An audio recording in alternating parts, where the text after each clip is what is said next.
Well, welcome back to Raceweek Illustrated Garage Talk.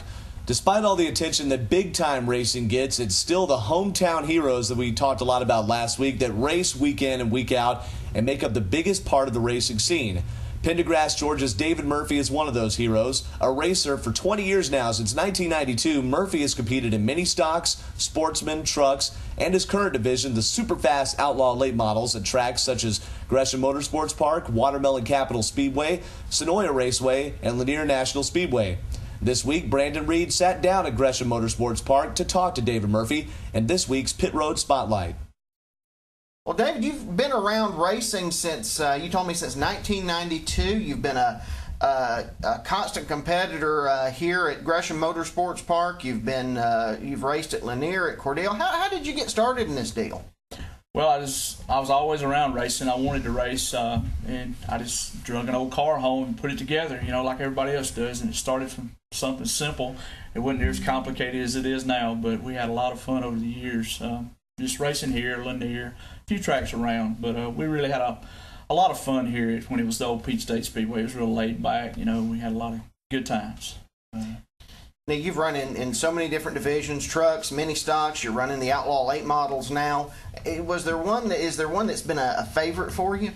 Well, going back, if I knew what I know now, I would have just not raced. I would have went and helped someone, saved my money, and then bought me a late model or sportsman or something like that. Because all those years I spent a lot of money not knowing what I was doing, and that was a big mistake. I actually cut back racing in 07 and went to helping actually Donnie Poole and learned a lot that year, and then went outlaw late model racing and was successful, right off the bat. So should have done that a long time ago, saved a lot of money. But you live and you learn.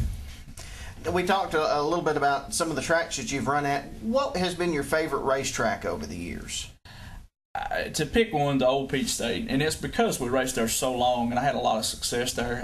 The new track is awesome, but we raced at the old Peach State so long, it's like a member of the family, so I really enjoyed that. I enjoy going to different places, different tracks. It's all a challenge. I've raced at several tracks. I can't even think of how many I've raced at, but the old Peach State, it was a fast racetrack. It was a good atmosphere, and I really enjoyed those years. Now, you might not want me saying this, but this is your 20th year racing, and over all those years, you've won several races. You've been involved in some big races. What was the biggest race win for you over the years?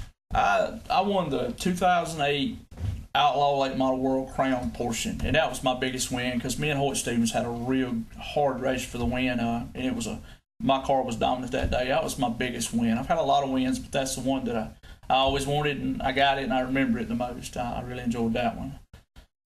Now, aside from the win, when you think back over, all the years and all the things you've seen, what is one of your biggest memories, one of the stories that you like to tell when you talk about racing? Well, we talk about it all the time. We all, there's a group of us friends that race together, and we still race together now. Some of them has went away, some of them has come back. And I enjoy that as much as I do the racing, they come to the track and just having a good time.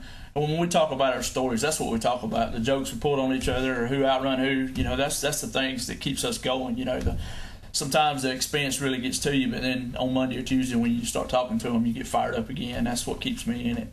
If I ever quit racing, I would just have to get a new phone number and not talk to anybody because that's what keeps me back. Now, you and I have talked several times over the years about the history of the sport, especially in North Georgia. In fact, when I launched my first website, GeorgiaRacingHistory.com, you put us on the side of your race car there for the year and helped get us a lot of attention. You've gone out and you've found tracks like the old Twin Lakes Speedway and the Hall County Speedway. What got you interested in the history? I don't know. I've always loved, the history of racing because I know where it came from. I've been going to the races since I was, old enough to remember. And me and my friend Chad Hoopaw, we go to these racetracks. If we find a closed down racetrack, we're there. We got to go find it, look at it. And we've been to every racetrack in Georgia that we know of, just looking at them, just checking them out because you can go to those tracks and you sort of can feel what went on there, back in the day. And I really enjoy that. But I like that part of the racing, the 70s and the 80s. I wish racing was like it was then because it was more of a, a man's sport. You get out, you work on your stuff, you race it, and that's what keeps me interested in it. Now, David, over the last 20 years, for local racers, the price of racing has gone up. It's gone up across the board, but definitely for the local racers. This year's got to be tough. Lanier National Speedway in Brazelton is closed. Gresham Motorsports Park's running a limited schedule. You're driving all the way down to Cordele, 3 hours from home to be able to race. Tell me, what kind of an effect is this having on the local racers? Well, it hurts us in more ways than one. It hurts us because of the expense. It hurts us because we can't get any real sponsor help because of the fact that you only got 8 races. Sponsors can find better ways of spending their advertising dollar. So it hurts us in several ways. But on the other hand, it gives us a chance to try new racetracks. It just gets kind of expensive. We can't do it every time, but we like going to different places. And the people at Cordele, they treat us good. You know, they call us, thank you for coming, you know. So we like going there. As much as coming to Gresham, they treat us good here. And as far as the expense, it has got more expensive, but they do pay good here, you know, so it kind of makes up the difference. Now, we were talking about the sponsorship and everything. Who are some of the folks currently and over the years that have helped you to be able to race? Chapman Fence Company. They've helped me every year. I call Chris first of the year. He helps me, you know, and it's been 15, 16 years now he's helped me. That means a lot, you know, knowing he's there. But other than that, I've had a few come and go. But Chapman Fence Company is my main sponsor, and they've stuck with me all this time. Now, we mentioned again that it's your 20th year in racing. You certainly got several more years ahead of you, but where do you want to be 5 years from now, David? I don't know if I want to go anywhere else. I'm happy where I'm at. You know, of course, the Pro Late Model series would be a lot of fun, but you sit and you watch those guys. They're here at 8 o'clock in the morning. They work their butt off all day, all night. You know, they got 8 or 10 people with them.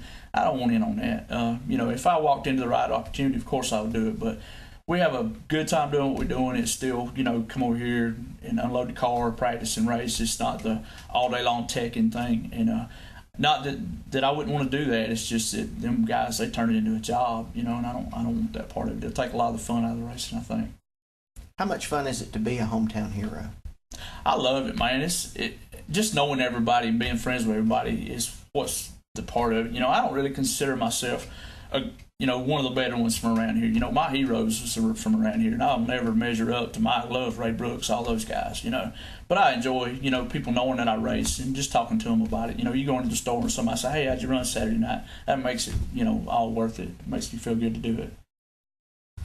David Murphy gets back behind the wheel again this weekend as he'll be competing in the Outlaw Late Model feature at Gresham Motorsports Park. He'll also be hitting the road again soon to compete in the same division at Watermelon Capital Speedway in Cordele, Georgia. We'll be right back.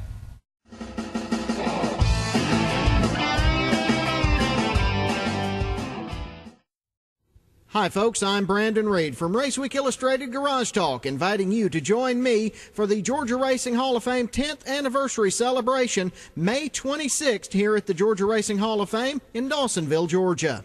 There's something on tap for all kinds of fans, as you can meet the heroes of Georgia racing with an autograph session, tour the Hall of Fame, take in the car show, the swap meet, great food, and more. That's all waiting for you at the Georgia Racing Hall of Fame in Dawsonville, May 26th.